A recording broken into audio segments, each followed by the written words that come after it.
Oh, man. Don't you hate everyone? I mean, obviously I'm not talking about you guys, but no, I've been on this tour for a long time, too long, and I meet people sometimes after shows, I meet people, and it's always a roll of the dice. I've been meeting lunatics. I meet people. I met a guy after a show recently. I'm shaking people's hands, saying hi. Guy comes up to me, he goes, "Where you from, really?" And I go, "What?" And he goes, "Where you from, really?" I said, "Where am I from originally?" And he goes, "Yeah." I said, "I was born in Cincinnati, but I moved around a lot." And he goes, "Huh, yeah, man's going down there, maybe you from there too." And I go, "Are you a person that's talking to me right now?" And he goes, "Yeah." And then I decipher that what he's saying is, "I'm from Lafayette, Louisiana, about 20 miles south of there. There's a bunch of Seguras down there. I thought maybe you're from there too." And I go, "Oh, fucking no." And then I realized we have this whole population of Cajun people living amongst us like they're one of us, and they're not. Why do they have rights? This guy had the audacity to ask me. He goes, I said, "Did you just ask me if there's a red box around here?" And he goes, "Yeah." I go, "I don't fucking work here." Like, I thought he was moments away from being like, "I do declare I am a cartoon character and I've come to life. Here's all I'm saying. I support building a wall if it's around the state of Louisiana, because those people are out of their fucking minds." You fucking swamp people, we don't need you.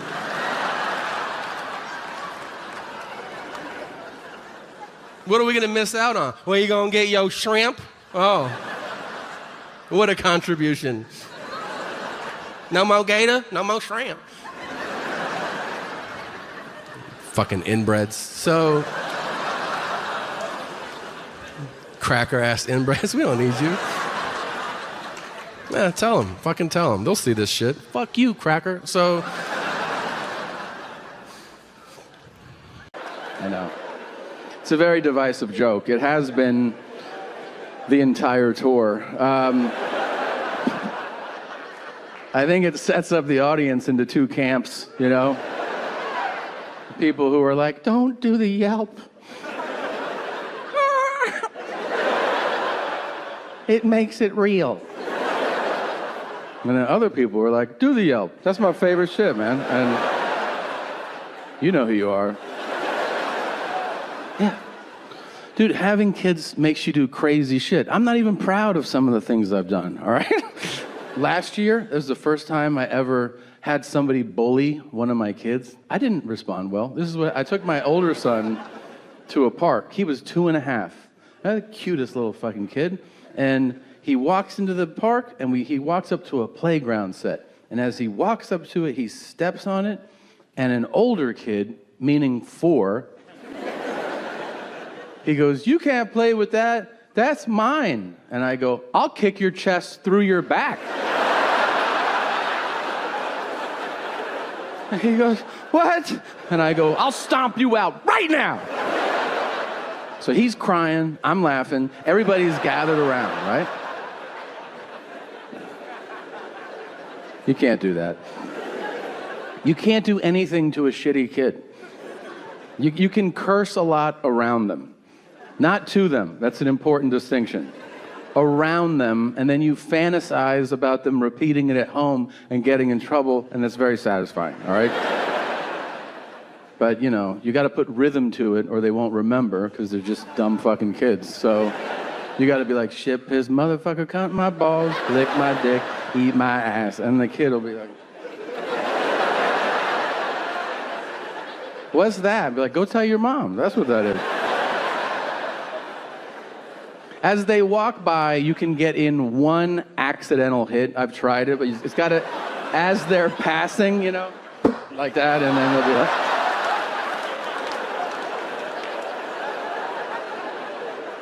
shit, piss, motherfucker. Years ago, I wouldn't find it necessary to make that statement, but in light of all the recent scandals, I don't jerk off in bars. Now, yeah, it's another reason I stopped reading messages from people. I keep getting messages all the time. People were like, hey, a big fan. Don't sexually assault anyone so I can still be your fan. Huh? First of all, ride or die, bitch. Yeah.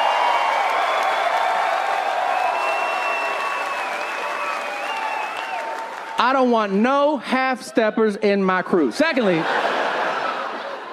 what am I supposed to write back? Good looking out, bruh. I was about to until I read your email, Kyle. Fuck you, Kyle. You don't have to worry about me. I don't jerk off in public. It's not what I'm into. I'm into something else. Here's what it is.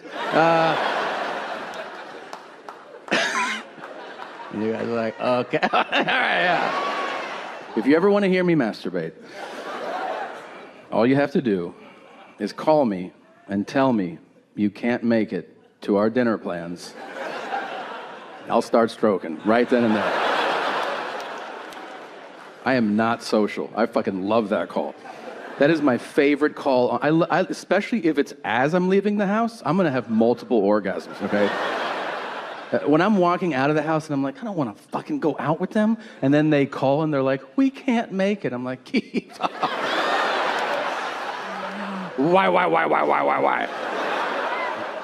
Well, we were in a car accident. I'm like, oh. Are you okay? You are, but you're still not coming to dinner. Okay. All right, clean it up, Tom. You got it. So, what really sucks about losing a parent is when you have kids, because you want your parents to hang out with your kids, you know? Like I have two boys, they're 6 and 3, and they are boys, like real he-hims, if you know what I'm saying.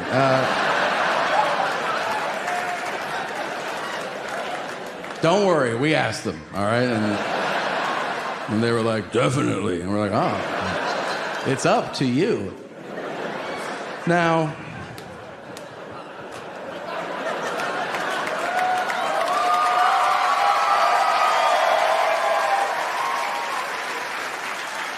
luckily, I have a cousin that lives near me, and he has 2 girls, the same age, 6 and 3. So I get this wildly different experience up close and in person all the time. And these girls come over to my house. My God, what did I do wrong where I didn't get girls? These girls, they show up and they're like, hello, Uncle Tommy.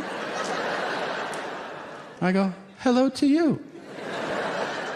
And they go, where should we sit? I go, try one of the chairs. And they go, we would like to color. I go, please. And then they sit down and they fucking color. An hour later, I can go into that room and they're like,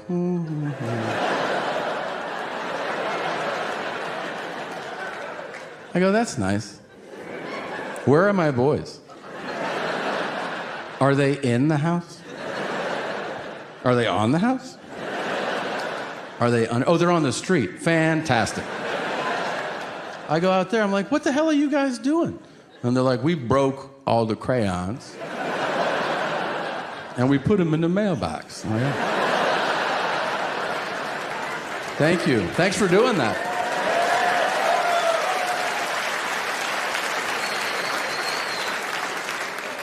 My 6-year-old, he goes, what would you do if a bad guy took your stuff?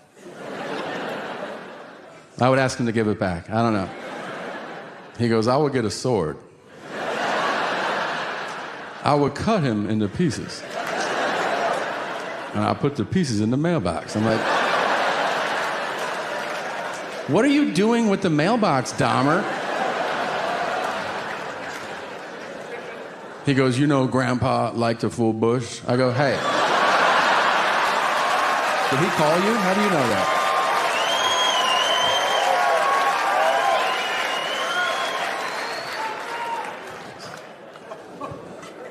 My kids call me Tom. So unnerving. Every day, the older one's like, how you doing, Tom? I go, hey, I'm not your fucking stepdad, all right? I wish I was. It'd be a lot easier, but I'm not. I go, call me Dad. He goes, I like Tom. I'm like, all right. What is up with your voice? Do you smoke cigarettes? Why do you talk like that? The truth is this, I'm happy to be doing stand-up again and actually standing, because not long ago, I had a sports-related injury. I don't know if you know this or not.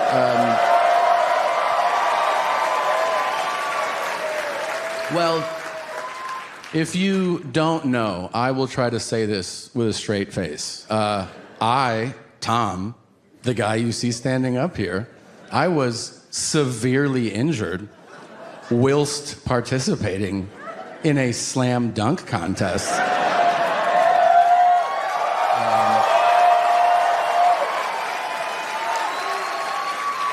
On a slightly lowered rim. Now, it was wild. If you don't know, I tore my patellar tendon right there, which, you know, whatever. Happened to Klay Thompson, happened to me, it happens to us, but I'm not Klay Thompson, so I also broke this arm. And it's all captured on video that I find very not funny, but a lot of people enjoy it. I have to tell people all the time, like, yeah, I didn't laugh a lot that night. And they're like, really? Yeah. There is one exchange that I do like to share, and it is this. Immediately after I was hurt, I was in the emergency room, and I was badly hurt. I had a shattered arm, a leg that didn't function, and they were prepping me for the operating room. And at that time, a trauma surgeon came into that room, and he looked at my x-rays, and he goes, car accident? And I got to lay there and go, dunk contest.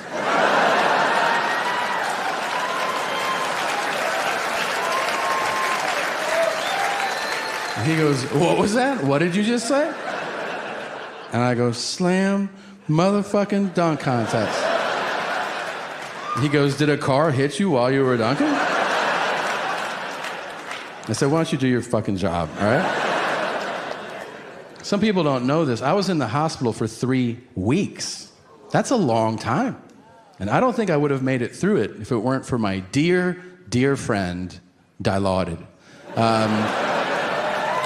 Yeah. I did not realize that I have been fucking around with weed all these years when narcotics is where it's at, all right? That shit is electric. And if anybody ever offers you an oxy, say, hit me 2 times, because they're amazing and nothing bad will happen to you. Nah, your life will fall apart, but it'll feel good while it's happening. The only downside, really, is that you'll never shit again. I took my first shit 8 days after I started eating those. I was scared. I called in the doctor. I was like, hey, man, I have an arm that doesn't work, a leg that doesn't work. How do I lean? How do I wipe myself? He goes, don't worry about it. One of the nurses will do it. And I was like, okay. And then a fucking male nurse came in the room. They're allowed to have the job too. And this dude stood at the door and threw a pack of wipes. I go, what's that? He said, the doctor said you need to clean yourself. And I went,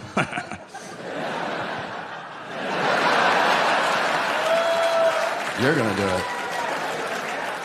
And I saw a grown professional nurse just go, oh, fuck. Like, he quit. I saw him quit his job. Isn't that crazy? Now, 5 days later, I had my second movement, and they sent in an old lady nurse, which is fine. Does she talk the whole time? Do you know how terrible? You're all vulnerable. I was like, huh? And she's back there. She's like, how are we going to clean up all this stool? I'm like, I don't know. Shut up. And she goes, my. You have so much hair back here. And I'm like, yeah, I do it for my dad. You know, like.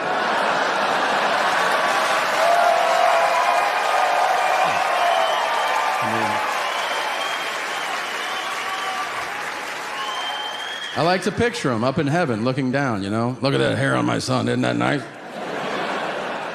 And God's with him, that is nice. I picture my dad naked, you know? I picture everybody in heaven naked. I don't think you're in heaven like, what shirt should I wear today? I think people are naked. I think God's naked.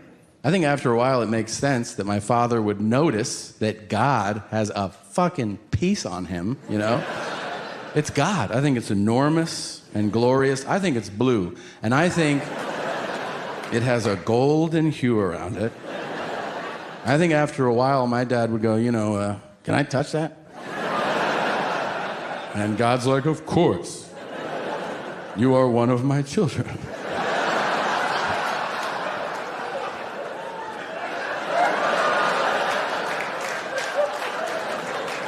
And he goes, thanks, that was neat.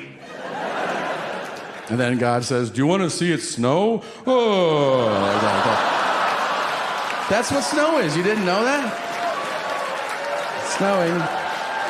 Good. I hope I ruined snow for you. Now. Yeah. I'm very philosophical, you guys. I feel like life is about timing, you know? Timing. When to pull out. When to stop wiping? When do you ask a professional athlete for his autograph after a home playoff loss? And I think the answer is never. Thankfully, one of my friends doesn't think this way. It is my favorite thing that's happened in my adult life, okay? One of my buddies, he lives in Cincinnati. He is a big Cincinnati Bengals fan, okay? Now, yeah, I know, they're tough. So he goes to their game, they lose, which isn't weird, and then he decides he's gonna wait in the tunnel and ask players for autographs. Now, if you're like me, you might be wondering, wait, are you friends with like an 8-year-old boy or something? No, it's a grown man. So picture me in the tunnel of the stadium like, hi guys. Keep your head up. Can I have an autograph? And he said they were all like, no. And some of them were like, fuck you. Imagine your heroes being like, fuck you.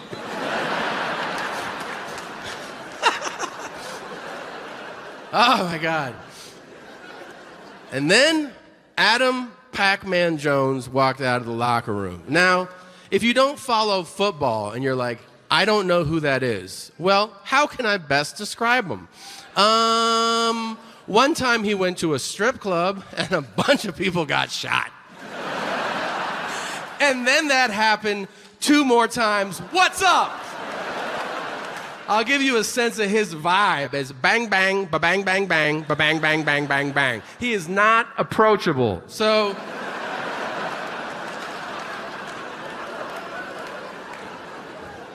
my honky-ass friend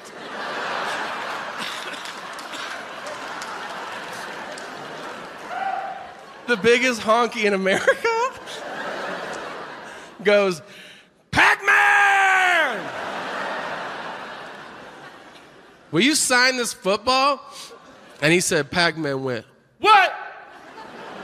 Which to me would have been like, oh, so you don't? All right, cool. My friend just decides to make it more clear. He's like, it's a football, and you play it.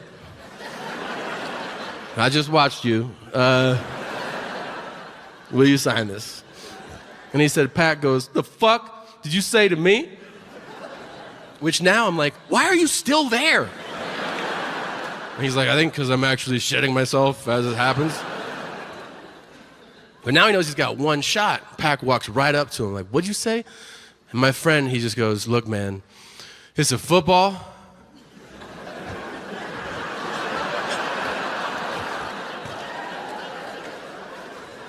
It's from my dad, and my dad loves you. And he said, Pac-Man looked at him and he said, tell that motherfucker I appreciate him. That's the end of the story. But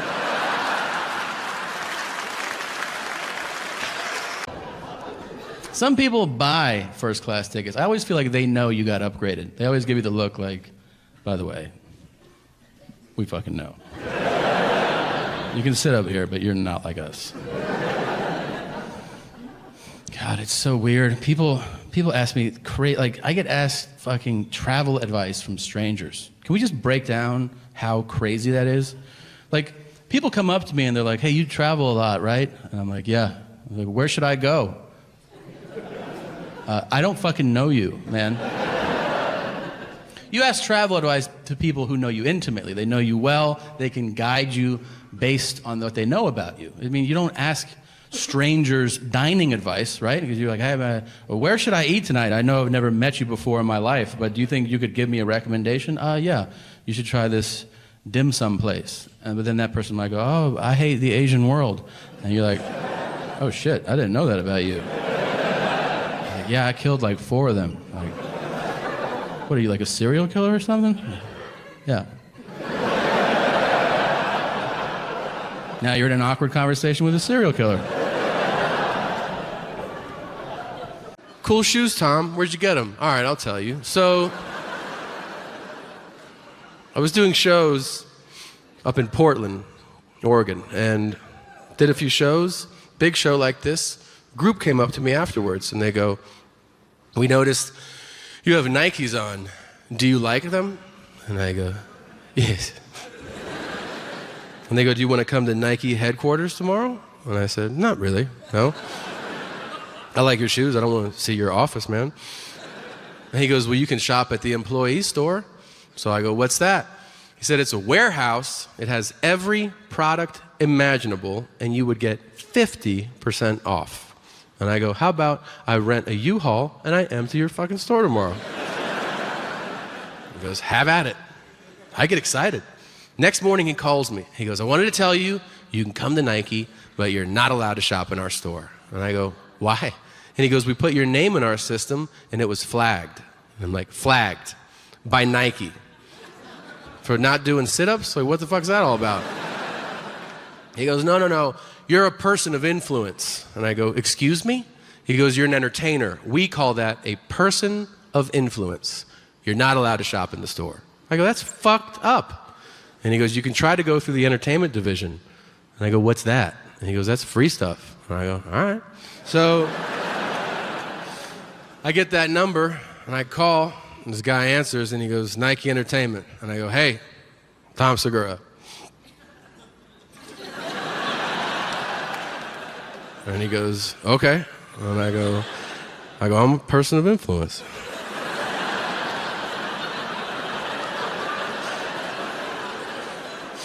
And he goes, okay. And I go, I'm calling about my free shit.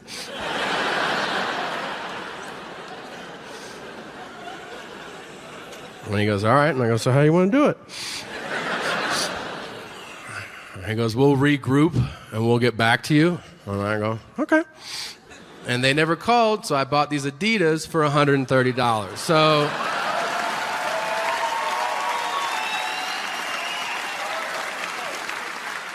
fuck you, Nike. Let's see if you even survive without my purchases now. You want to know how crazy that company is? I told that story in New York City at a show. And the next day, a Nike executive got my cell phone number and called me and goes, oh, I was at your show last night, and I think it's very rude that you're telling that story. And I go, I think it's rude that you didn't give me free shit. And he goes, I think you should stop telling that story. And I go, fuck you. Get out of here, man. He goes, fuck you. And I go, why don't you change my diaper?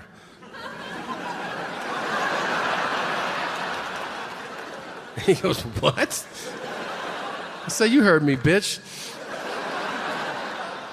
It was at that moment I realized we have this amazing insult at our fingertips that we're just not utilizing enough. Why isn't change my diaper part of the lexicon? It should be the ultimate insult. It should be like, fuck you, why don't you fuck your mother, why don't you change my diaper, game over. I'm serious. Rappers should wear them in videos and be like, change my diaper, bitch. The president of another country should tell ours, change my diaper, orange man.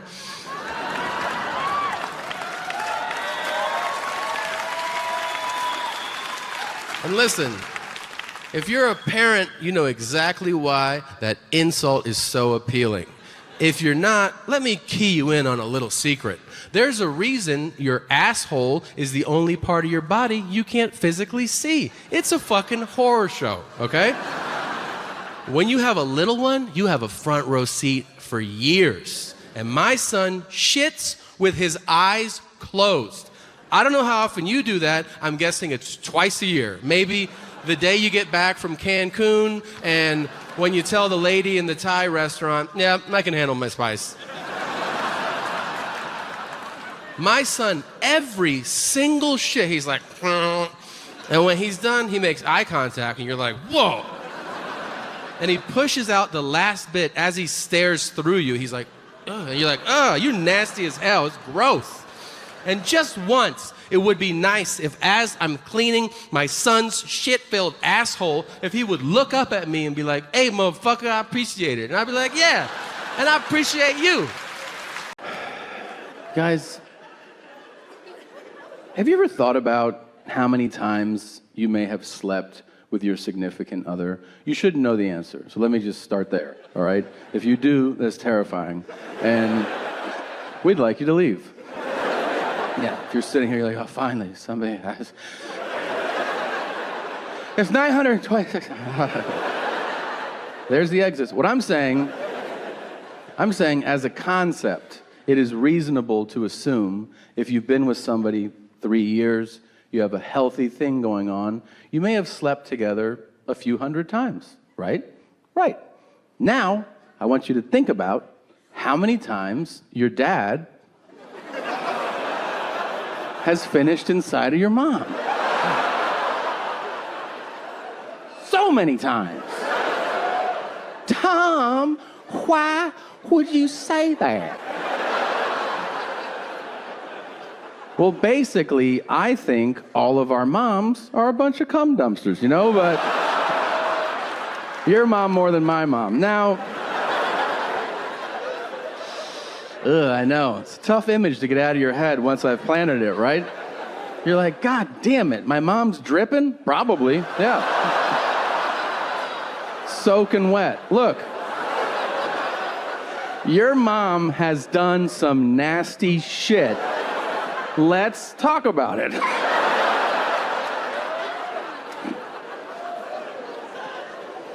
She really has. And look, I'm here to defend her, all right? It is not her fault. It's your dad's fault, for sure. Your dad, with all due respect, is kind of a piece of shit. A little bit. And if you're like, not my dad, he's good. Yeah, to you. He's not always like that to your mom.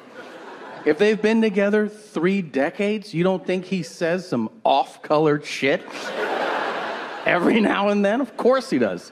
They're laying in bed, your dad's tossing and turning, he can't sleep. And your poor mother, is everything all right, dear? It's fine. Was supper good? Yeah, shut up, I'm trying to sleep. Can I do anything to help? Yeah, you can lick my balls, all right?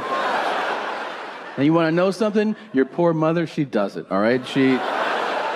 Because she's a ball hog, so your mom gets down there.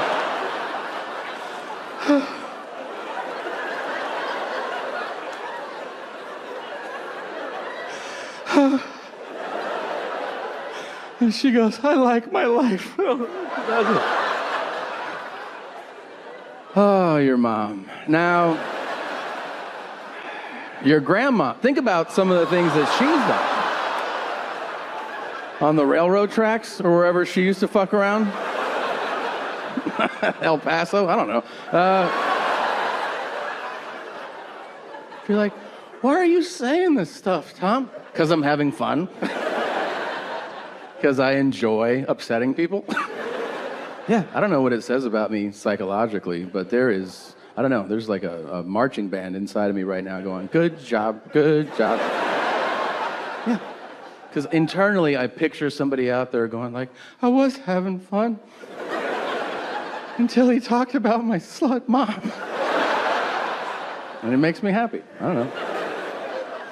It'll upset somebody and they'll try to tell me. Cool accent though. Yeah. See, I've always had a fascination with languages. If you don't know, half my family is from South America. They're from Peru. I've been going there, yeah. I've been going there my whole life, and my relatives have been visiting me my whole life. Did you know that every time one of my 288 cousins comes to visit me, they always say the same sentence incorrectly, and they have for over 30 years. One of them will be visiting, and during their visit, one of them will come up to me and go, Tommy, I have to make a shit. And I go, I understand. And if you speak any Spanish, you realize what's happening. It's a literal translation. Because in Spanish, you would say hacer, which is to make, which, to be fair to all Spanish speakers, it is exactly what you are doing. You are, in fact, making shit.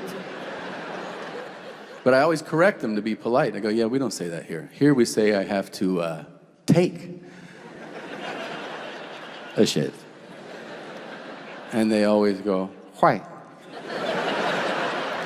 I will not take it anywhere.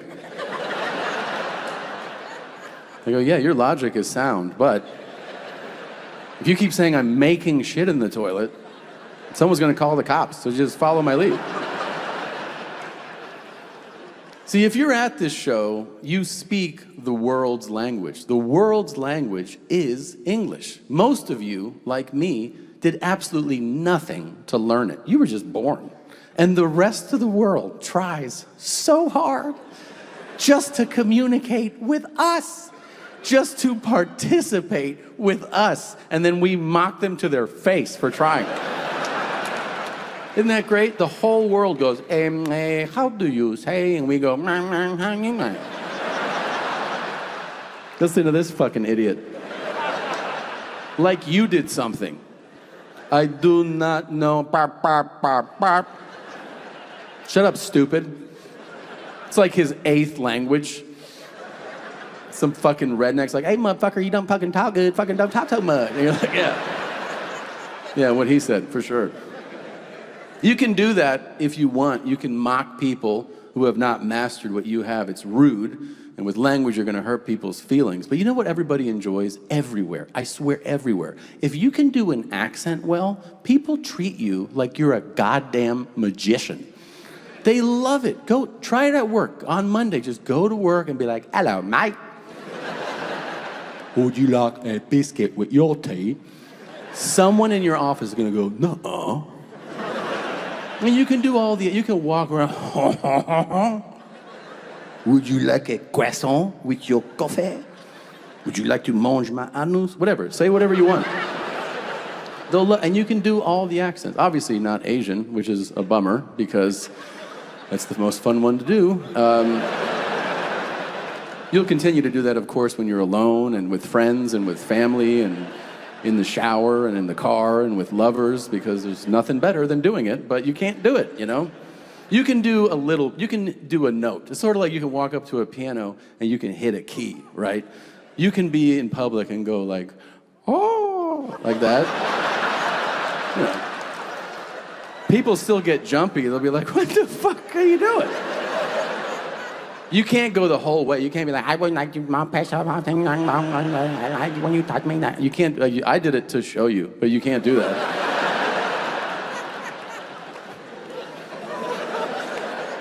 If you want to have fun with an Asian person speaking and you're not Asian, what you should do is simply learn how to say something in an Asian language, because then you're just repeating words. You're allowed to do that. I've been working on this Mandarin. It's rough, but here we go.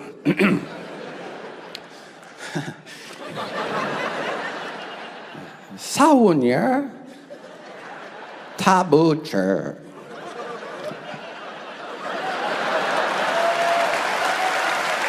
Thank you. Yeah. That means kill my daughter, she is worthless. Because they prefer boys. You know what I mean? Like, another girl, throw her against the tree. Now, I did that joke in Hong Kong, and it did not land. So, yeah, they hate trees. But I don't know how I'd react. I have boys. But I don't even know whose credit that is. Is that mine? Is that my wife's? I mean, she can take a load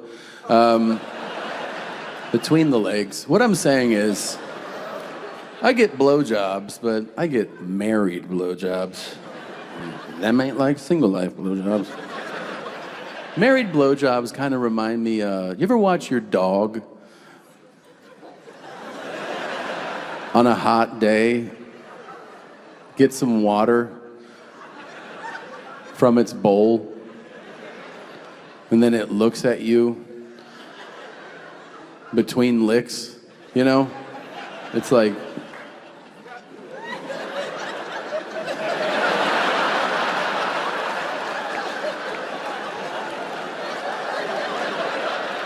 you're like, yeah, that feels good, it's nice. Very nice. Are you done? Yeah, I didn't want to come. Thanks, that was fun. I still remember the good old days, yeah. Yeah, I have old VHS tapes back here.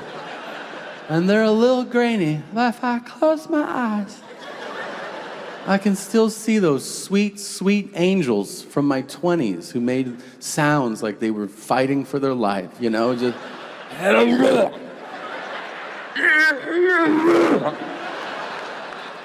know those blowjobs where you almost stop to see if she's okay? You don't, because you don't care. You're like, I like that you're suffering. This is cool, you know?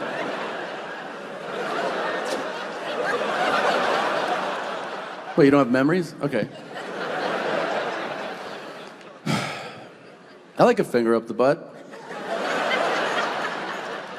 Let's be clear. I don't want to be excavated, okay?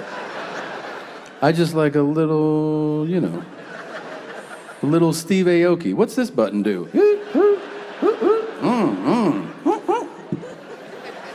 Prime the pump. Don't frack the crack. You're with me, right? Yeah. Do you like that, sir? Yes. The stash gives it away. I knew you were in. You? Fuck yeah. All the cultures up front. I polled my entire inner circle of close friends, and they were all like, fuck no. I don't like that. That shit is gay. And I was like, well, have you ever considered trying it with a woman? That's not gay. Maybe stop having your brother do it, weirdo, and hurry up before dad gets home.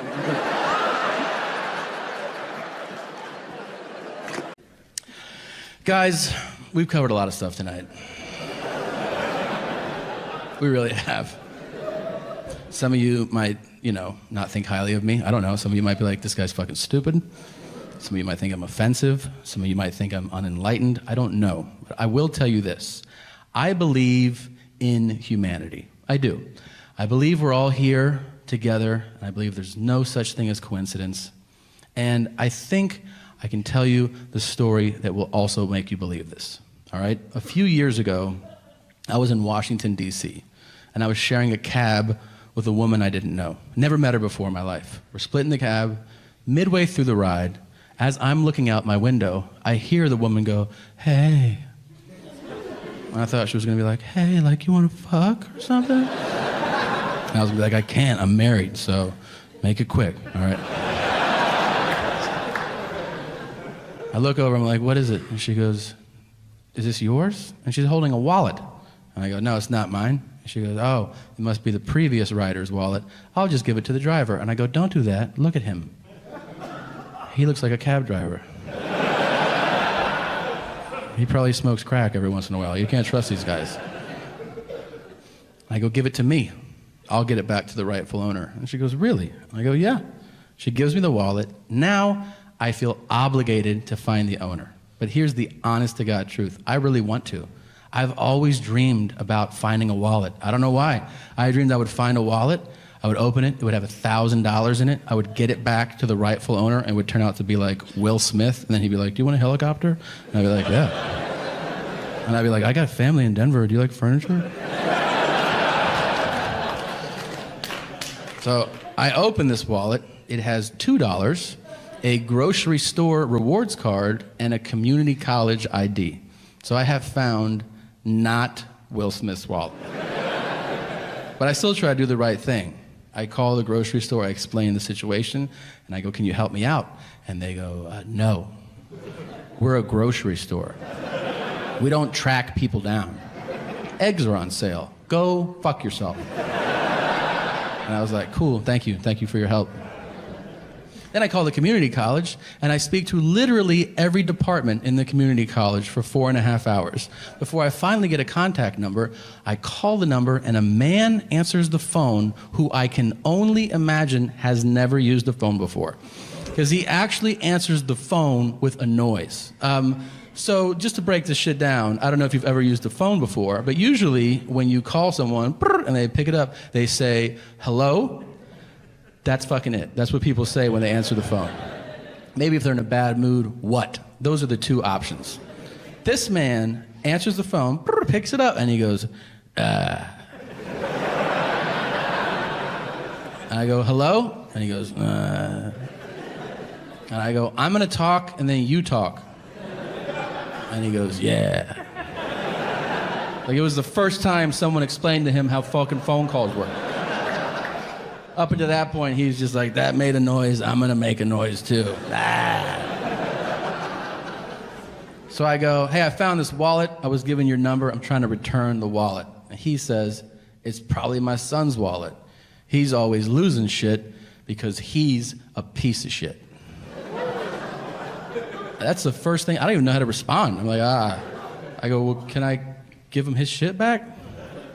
He goes, he's a real asshole. And I go, we're talking about your son right now? And he goes, yeah, I don't think he's going to amount to anything. I go, Jesus Christ. I go, maybe he will amount to something if he gets his wallet back. And he goes, yeah, I'll let him know you called. And then he hangs up the phone without taking my information. So his plan is to go to his son and be like, some guy found your wallet. Yeah, I don't fucking know. And he's like, well, so I'm super frustrated. I try to do the right thing, right? I forget about the wallet. A year goes by. A calendar year. I go back to DC. I go in town, I call a friend. We go to a restaurant, just a random restaurant. We sit down, and the waiter comes up to take our order, and I go, Justin? And he goes, how do you know my name? And I go, dude, I have your wallet. And he goes, oh, do you have it on you? I go, no, I don't fucking walk around with your wallet. I don't go, I got my wallet and I got Justin's wallet. Now I'm ready to go out. No, you fucking psycho. And he goes, do you want to hear about today's specials? And I go, do you want to acknowledge that this is an amazing moment in both of our lives? And he goes, what do you mean? What do I mean? I found your wallet in a cab in DC a year ago. I don't know how many cabs are here, but I think it's a lot. I got told no 100 times by 100 people trying to find you. My hotel room used to look like an episode of NCIS. There was pins and charts connecting shit to each other. I spoke to your father, who's not a fan. I don't know if you knew that or not. I come to a restaurant at random. I get seated in your section, and I recognize you from your ID that's burned into my memory. You don't think that's fucking amazing? And he goes, we have a prime rib special. We also have a penne pasta. I can't eat. I'm like, what the fuck? He comes by, I go, look, I don't want to make a big thing here, but I do remember that I have your wallet in my bag in my hotel room. If you want to come by, I will give you your wallet. And he goes, okay. I go back to the hotel, I hear a knock at the door, and now I'm expecting him to lose his shit. I think the situation merits freaking the fuck out. I think he was playing it cool, and now he's gonna be like, I didn't want to say this earlier, we should open a surf shop in Maui together. You know, or like, this is my newborn son, I want you to have him, like that shit. So I hear a knock at the door. I open the door. I'm like, hey. And he goes, hey, you got my wallet? And I go, yeah. And I give it to him, and he goes, cool. And he turns around, and he walks away. No. It's not cool. So I open the door, and I see him about to get on the elevator. I go, hey, Justin! And he goes, yeah. And I go, your dad's right. You're a fucking asshole, and you're never going to amount to anything. And I shut the fucking door.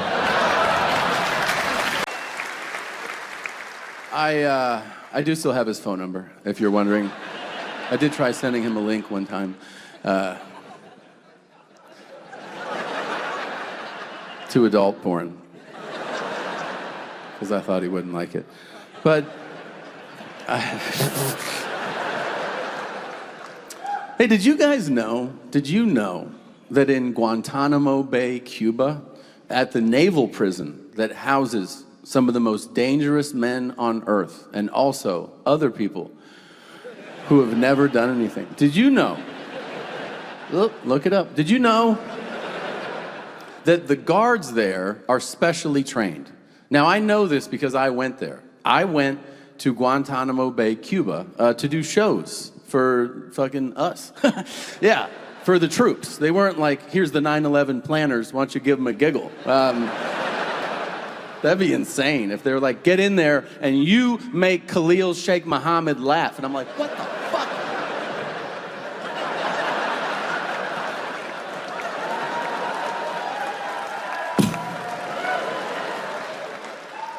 And he's like, ha ha ha, he's a funny guy. So when you go to Gitmo, you don't just buy a ticket, right? You fly to Florida and a military plane picks you up and they take you to the base, and you're greeted by high-ranking naval officers, and they're pretty formal. They go, thank you for coming, we're all excited for your show, we're gonna put you in the special housing unit, let us know if you need anything. And you go, thanks very much. And then they pass you off to some Marines who are a little different. And then, first thing these guys said to me, they go, you wanna see some shit? I go, yeah, fuck yeah, of course, yes. So these guys put me in a Jeep, and they took me to a hilltop. And right away, they're like, you shouldn't be up here, man. This is classified. I go, you just fucking drove me here. And they're like, all right, good point. And they point to this white building in the distance. They go, that's level 4. That's what you see on the news. I go, wow. And then they tell me this fascinating insight. They tell me that the guards there are specially trained. So I assume they're talking about Navy SEALs. They go, no. They're trained for their demeanor, how they carry themselves. I said, what do you mean? They said, well, the prisoners often protest their imprisonment by throwing their feces and their urine in the guards' faces. And the guards are not allowed to retaliate. They're only allowed to say 2 things back to the prisoner when that happens. They're allowed to say, are you hungry? Or, are you thirsty? That's it. And if the guard... It's funny when you think about it. If the guard does retaliate, the guard can be court-martialed, meaning you can go to prison for retaliating against someone who threw shit and piss in your face. This is what it's like to be the father of a 6-year-old boy. My son... Yeah, that's called an A1 setup. That's why I'm a big-time comedian. Sure.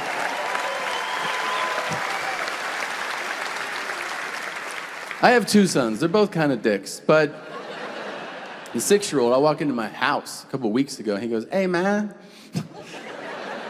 He goes, pick me up. I go, pick you up? He goes, hold me.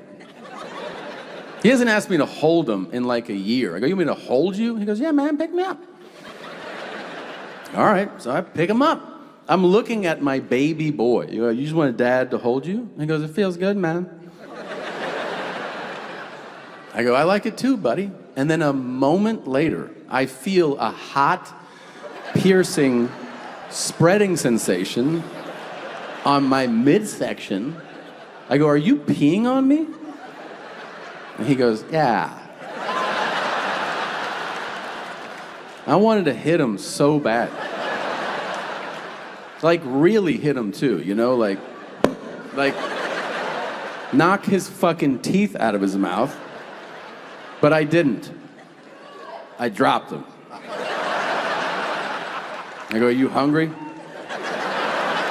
You thirsty? Is that why you did that? Thank you so much. I wish I was home right now. No offense, not personal. That is literally my first thought whenever I walk into any room. I'm like, well, I wish I was home right now.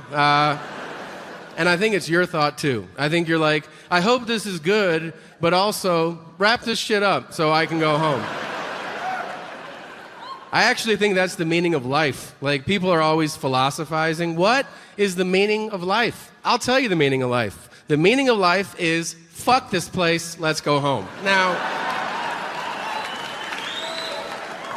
luckily for all of us, I think we are 5 years away from never leaving our homes again. And I'm pretty fucking excited about it. There are a lot of indicators if you're paying attention. Like, number one, do you ever really process that you don't have to leave your home to buy anything? I know you're like, I ordered some things online. No.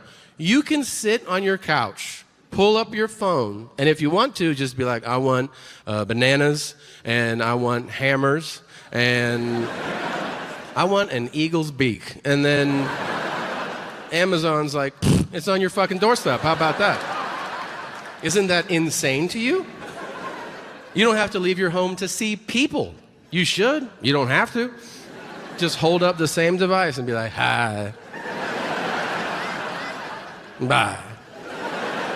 And you saw everyone. But the number one indicator that we are not going to leave our homes one day very soon are the number of commercials I see for beds that sit up for you. Now, if you don't know what I'm talking about, you haven't been watching TV. There are endless commercials that air where basically a guy comes out and he's like, doesn't it suck to sit up? Something like that. And I guess the people are like, it does suck. And he goes, well, get this fucking bed. You don't have to sit up no more. They try to advertise that it's for snoring. It's because you're a piece of shit. That's why you got that bed.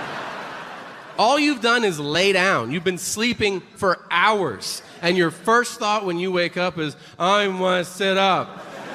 I want to go from here to... Oh, wakey, little turd. How are you going to change the world? That means in 2 years, we're going to be sitting in beds that sit up for us, and we'll just go, food. And then a mechanical arm will come up, and you'll go, and then you'll go, shit, and the bed will open, and you'll go, and you'll shit through the bed, and then you'll be like, I'm tired. I want to rest. Oh, yeah. Now you know what I'm saying. So, you might be sitting in your seat now going like, well, Tom, what can we still say?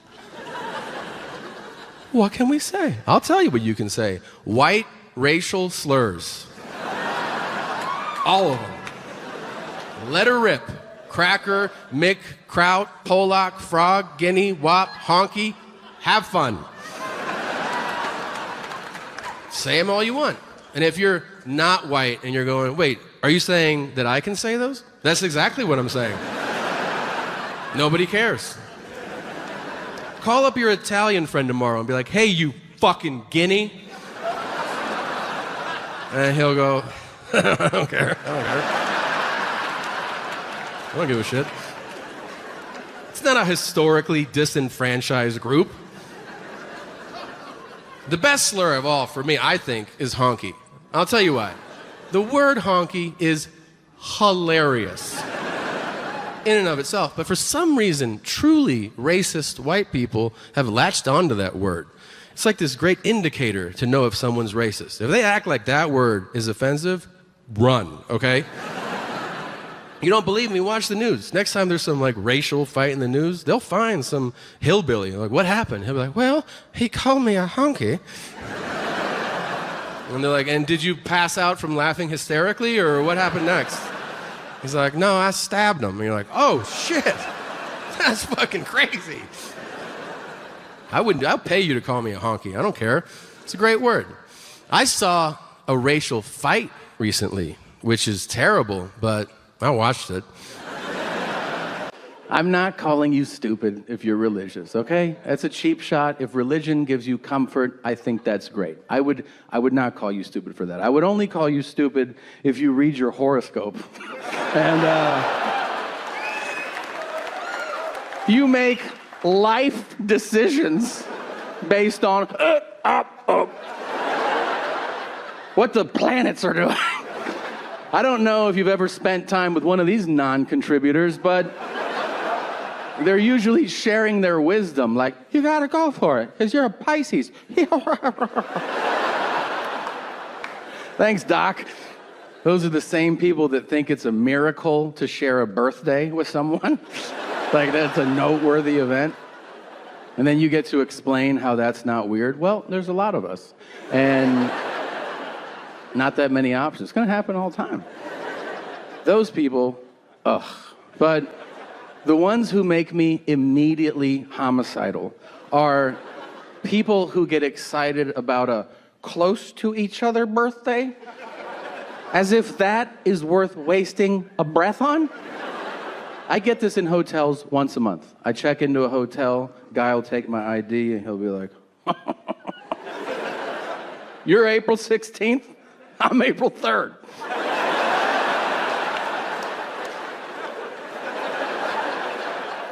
I go, hold on a second.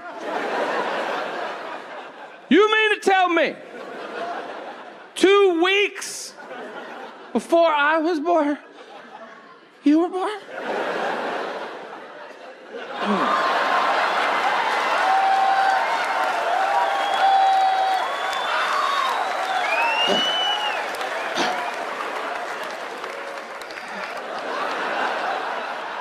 Yeah, I've got panty pudding now. Panty pudding? Ugh. Gross. I remember the girl who said it. It was 2002, and a lot of you will not like this. But that year, Ohio State won the national championship in football. Whoa. It's almost like you care more about football than the Bible. But anyway,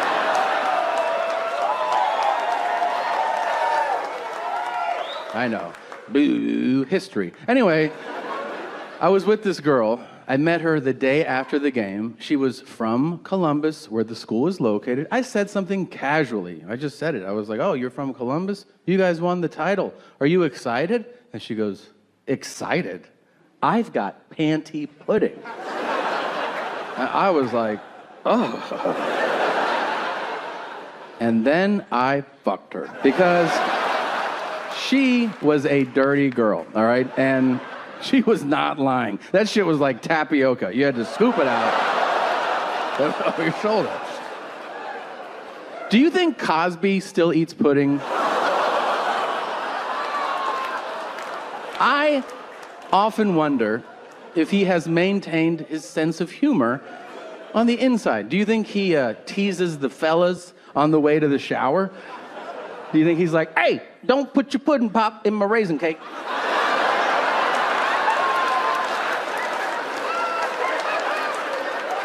Like that? And they're like, man, Bill's crazy as shit. Let me get a cigarette, Bill. All right, so you can tell I like you.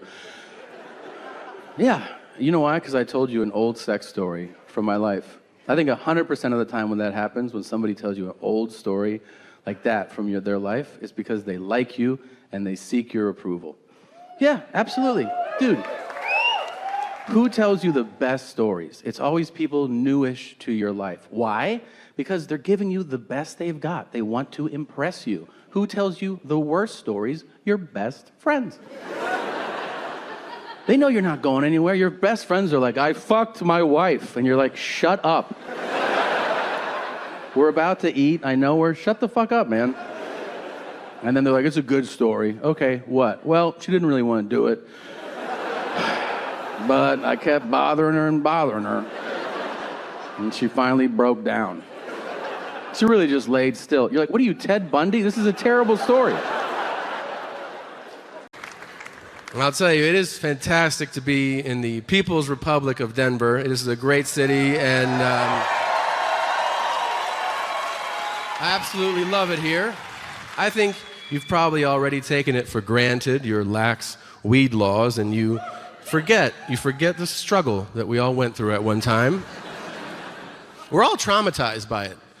I hope you acknowledge that. We are traumatized by our upbringing, okay? If you're over 4 years old, you are traumatized by this nation's laws. And this is what I mean. I bought weed last week. It's the same dude I buy it from all the time. It was in a public place, and I bought it. You know the first thing I said to him when he gave it to me? I go, I'm gonna go put it in my car. And he goes, why? And I just instinctively, I go, because it's weed. And he goes, tape it to your fucking forehead. Who gives a shit? And I was like, oh yeah, I forgot. But we as a nation, we have been traumatized by these horrific laws and people being imprisoned for having weed. And it highlights the absurdity of not only it having been illegal and so crazy for so many years, but also highlights how the next generation will not believe our stories about it at all. There's a 0% chance they will understand what we're talking about. It'd be like trying to tell a kid now, like, hey, you know, pigeons used to deliver messages to people. They'd be like, the fuck are you saying right now? It'll be the same thing. I'm gonna sit my son down one day and be like, you know, when I was your age, to get weed, I almost died. And he'll be like, why? Was 7-Eleven on fire or something? They didn't sell it at 7-Eleven. Daddy used to get in cars with strangers. Where are we going? Chill out. All right. Well, we forgot how the story goes. Tell it again. Now, that's my bestie. Speaking of friends, I want to make this clear. If you drink, if you smoke, if you inject things into your eyeballs, you never have to worry about strangers. Never push the myth that a stranger might be culpable in getting you fucked up. People say it, and they'll be like, what if a stranger spikes my drink? What if a stranger hands me a joint and it's laced? Guess what? It'll never be a stranger. It'll be one of your friends, okay? Your friends will fuck you the hardest. I know this firsthand. I have a bunch of really cool friends. I found out on this tour that one of my friends was in the same city as I was in on the same night. Very rare in this line of work. I was in Miami. I find this out. I cancel our dinner plans. I drive across town. I walk into this club, and I see my good friend. Some of you know him. He's a comedian and a podcaster. His name is Joey Diaz. Now,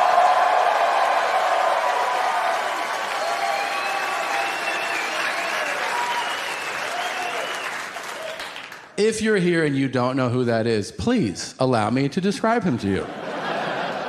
Joey is a very funny man. He's a comedian. He's 60 years old. He's a Cuban immigrant.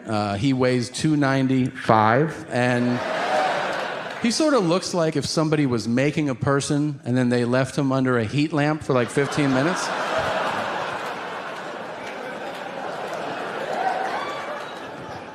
As a side note, I feel like I should point out he was addicted to cocaine and heroin for 20 years. I think that's relevant to the story. Now, Joey's very affectionate. So I get to this place, and he gives me a great big hug. And the first thing he says to me, he goes, I got you something. I go, you got me something? What did you get me? He goes, I know you like your 10s, your 10 milli Tom. I got you some 10s. And I go, no, you didn't. And he goes, I did. I go, no, you didn't. He goes, why are you saying that? I go, because you're a liar and you're a bad person. You're lying right now. He goes, no, I'm not. I go, sure you are. And he has a jar, and he pours 5 gel caps into his hand. And he goes, these are 10s. And I go, bullshit. And then he goes, oh. Eats all 5 like they're Skittles. So then I go, huh, maybe they are 10s.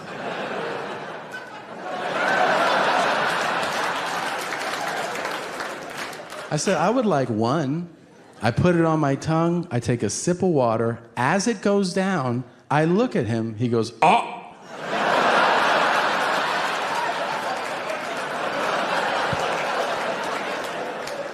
I go, how much did I just take? And he goes, 10. And he just walks out of the room. Now I'm watching him perform. 30 minutes in, I have a buzz. When the show's over, I am out of my goddamn mind. I am vibrating like a tuning fork, all right? I'm like, wow, wow, wow, wow. I can't open my eyes. I'm like,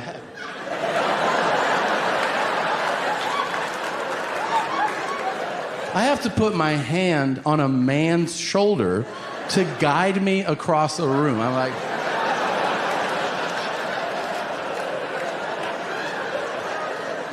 I go, Joey, we gotta get the fuck out of here. And we do. Do you know where we go? To the airport. Yay! Let's have a panic attack in a tube in the sky. I'm walking through Miami International Airport, freaking people the fuck out, all right? You know why? I forget how to walk. I forget how to walk. I can't figure out the fucking body scanner thing. I'm like,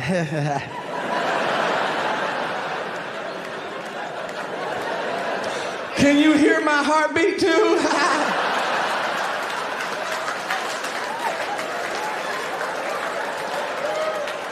I'm sweating, but I'm cold, asking everyone for blankets. I'm like, yo, blanket? I want a blanket! And they're like, you're on the toilet, man. Get the fuck out of here, okay? I pass out in a meditative state on this flight. I do, and then I just wake up scared. You ever wake up just terrified? Like I sit up and I'm like, ah! Why am I a bad person? And I do something I've never done. A flight attendant passes down the aisle, and as she passes, I grab her arm hard. Like I'm gonna put it on my dick. Like I grab it. And she's stunned, so she goes, ah! And I'm so fucked up, I go, wait, how come? Do you know?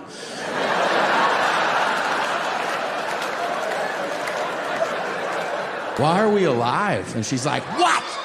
What? Now, luckily, I have a decent friend with me, Sean, and he interjects, and he goes, oh, he took an Ambien. And she's like, okay. And she just keeps going down the aisle. Now he's worried about me, so he wakes Joey up. He goes, Joey! And Joey's like, what? He goes, what did you give Tom? He goes, I gave him 200 milligrams. Dipped in hash oil. And I go, why did you do that to me? He goes, you're gonna see the devil now, bitch.